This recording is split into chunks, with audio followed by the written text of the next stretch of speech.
लोग आज वीडियो में शादी में आए हुए हैं। फिलहाल हम देखते हैं क्या हुआ है। जैसा कि मैंने आपको बाहर का व्यू ठीक है दिखाते, फिर भी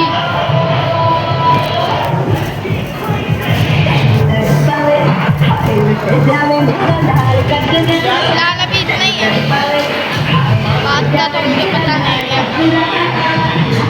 लेकिन ये कमरा एकदम ठीक है कि हमारे पास हमारा खुद का कमरा है। फिलहाल अभी हम शादी में आए हैं, हमने सारा खाना पीना कर लिया। आप लोग बहुत ज़्यादा लेट हो चुके हो और इसी लेट की वजह से हम आपको एक बम्पर प्राइज़ देंगे।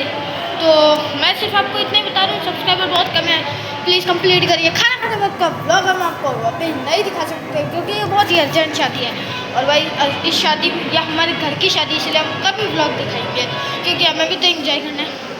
और इसी बात के लिए हम आपको बाय बाय बाय बाय। देखो व्यू देख लो फिर से।